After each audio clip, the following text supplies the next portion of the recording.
président des Nations Unies arrive à fin mandat, quel est son bilan à la tête des Nations Unies? Bon, moi je peux dire que le bilan de Ban Ki-moon n'est pas différent de ceux qui l'ont précédé à ce poste, puisque vous devez savoir que les Nations Unies est une assemblée des nations. Ce qui fait que ce sont les nations qui décident.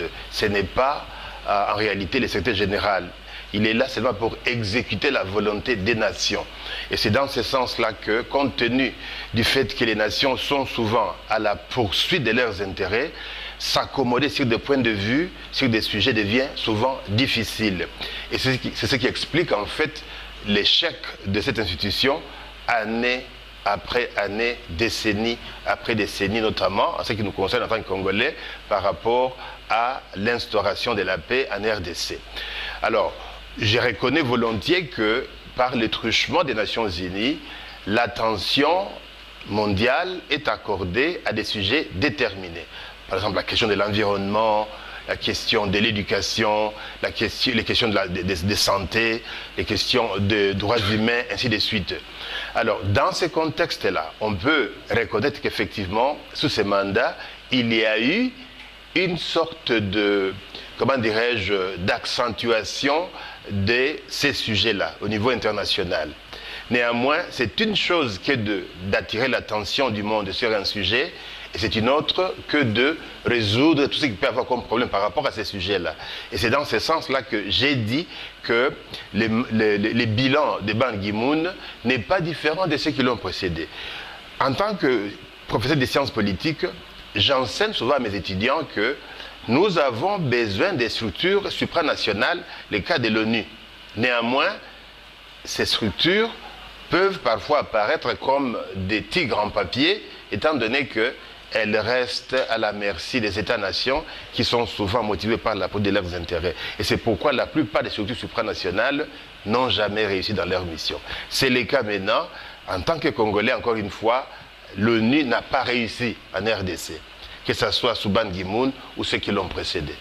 Oui, merci beaucoup. En fait, une deuxième question, c'est juste en rapport avec les refroidissements des relations entre les États-Unis et la Russie. Est-ce qu'il y aura des conséquences? Bon, les conséquences, on en voit déjà avec l'exclusion des diplomates russes des États-Unis.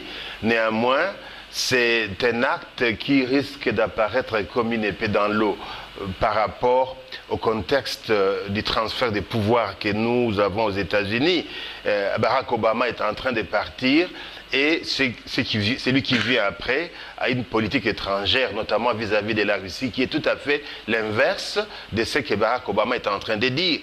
Néanmoins, n'oublions pas qu'aux États-Unis, ce sont surtout les institutions qui dirigent. Le président n'est qu'un animateur des institutions.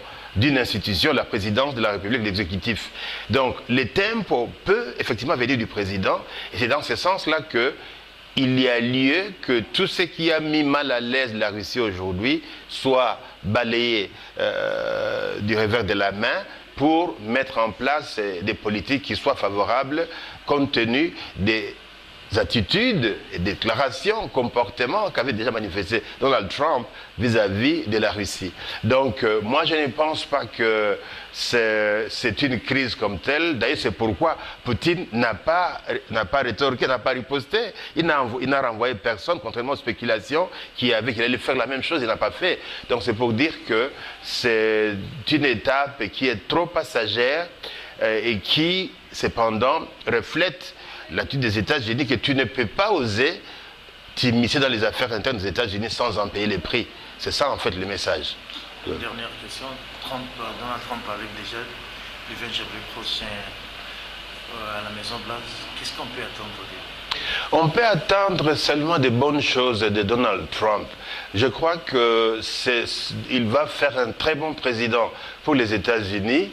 Les politiques qu'il a préconisées sont une démarcation très profonde par rapport aux politiques traditionnelles, des politiciens traditionnels.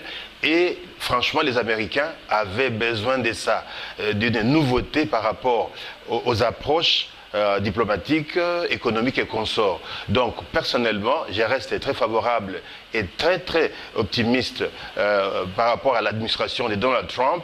Il est évident que certaines politiques vont frapper les pays sous-développés en parlant à partir d'une perspective du sous-développement. Je ne peux voir que ça que négativement, mais objectivement parlant, Donald Trump a de très bonnes politiques pour les États-Unis, que ce soit l'immigration, que ce soit la santé, que ce soit l'économie. Et on va voir en tout cas les États-Unis se renforcer davantage sous son gouvernement, contrairement à ce qu'on est en train de spéculer à gauche, à droite. Alors pour nous les Africains? Pour les Africains, je crois qu'il n'y a rien à attendre de nouveau, puisque les États-Unis poursuivent d'abord leurs intérêts. Ce qui fait que la trajectoire qui a été laissée par Barack Obama par rapport aux intérêts américains sera poursuivie point par point.